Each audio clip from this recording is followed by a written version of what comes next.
You know this feeling. The bag is on the counter, the excitement lasted maybe 2 minutes, and now there's just this flatness. You think it means you failed.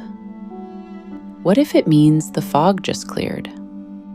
It's not even a bad feeling. That's the strange part. It's not grief, it's not regret, not yet anyway. It's just quiet. The apartment looks the same. You look the same. The thing you bought is sitting right there, and it's fine. It's exactly what you ordered. And somehow that makes it worse. You've probably explained this to yourself before. The thrill of the chase, the letdown of arrival. You know the high doesn't last. You've read about dopamine maybe.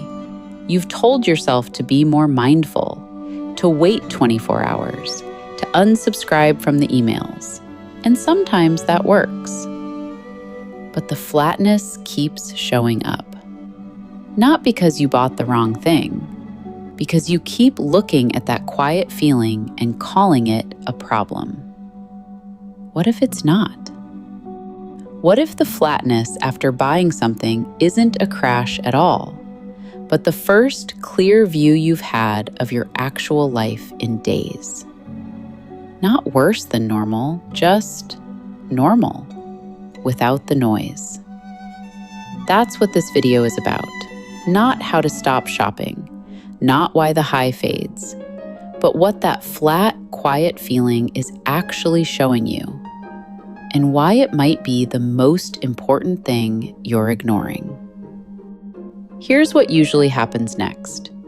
The flatness lands, and within seconds, sometimes before you've even put the bag down, a voice starts.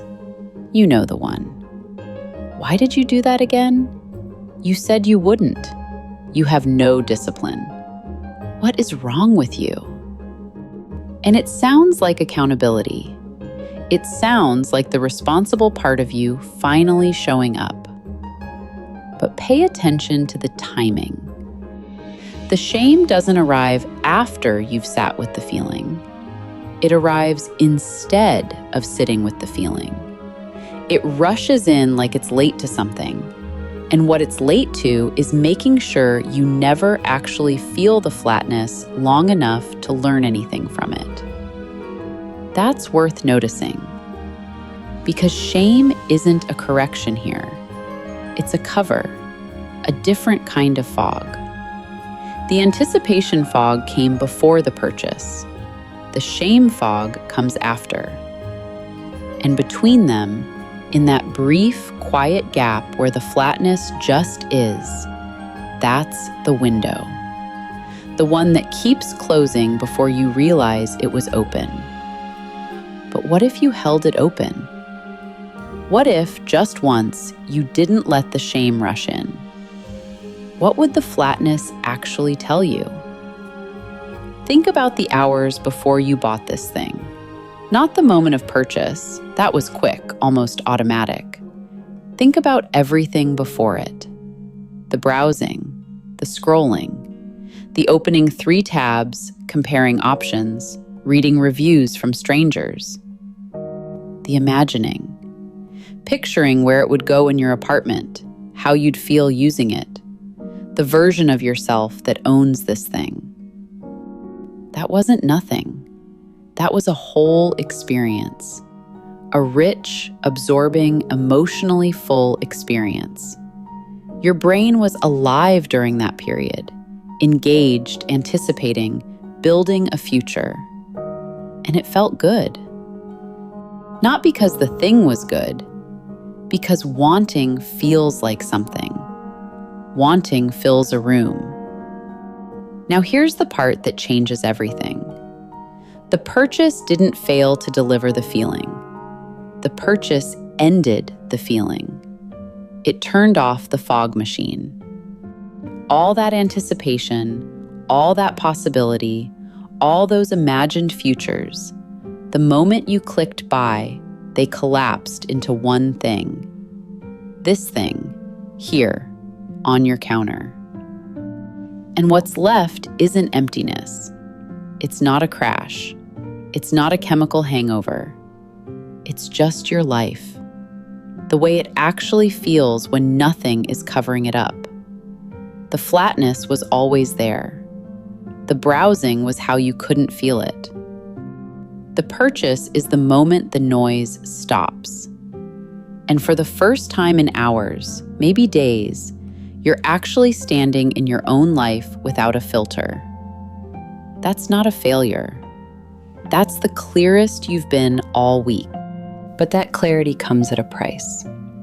Because if the flatness is what your life actually feels like without the fog, if this quiet, ordinary, nothing special Tuesday evening is your emotional baseline, then a question starts forming that's harder to dismiss than any shame spiral. What were you actually running from? Not from a bad day, not from some specific pain, from this, from the quiet, from the ordinary texture of a life that doesn't feel like enough. Every cart you filled was a ticket somewhere else, somewhere brighter, more interesting, more like the person you imagine yourself being. And every package you opened was a return flight. Back to the same counter, the same room, the same you. You weren't shopping for things. You were shopping for a way. And here's what makes that hard to hear. It doesn't mean your life is bad. It doesn't mean you're broken or depressed or wrong.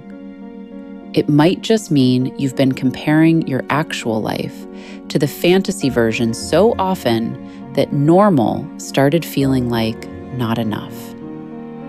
The fog became the standard, and anything less than the fog felt like a problem to solve. But it was never a problem.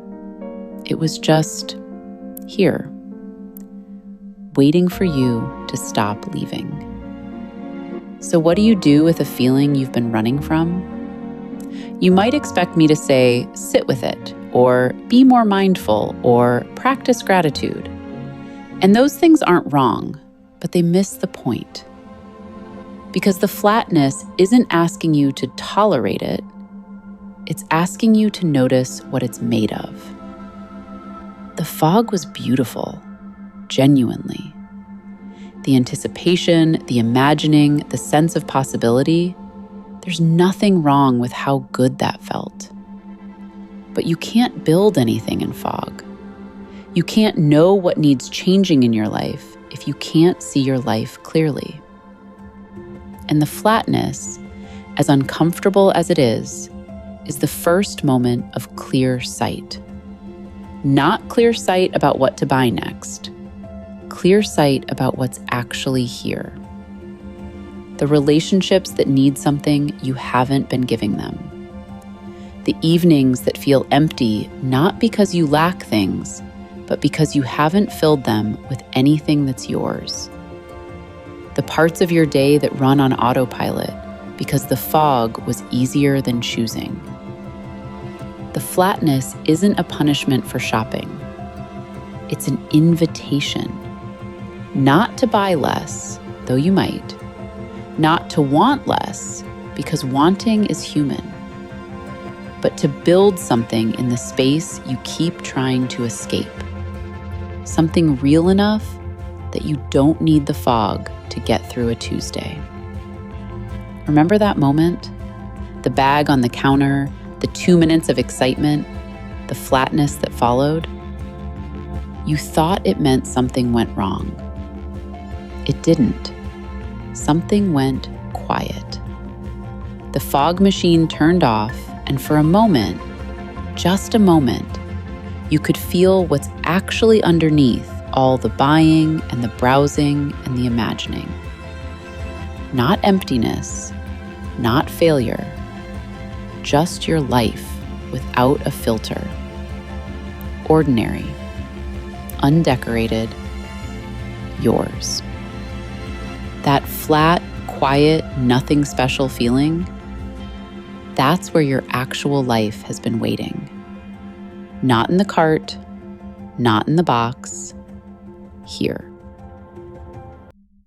If any of this felt familiar, I want you to know you're not alone in this. Come find us at Retail Therapy Unplugged, and I'll see you there.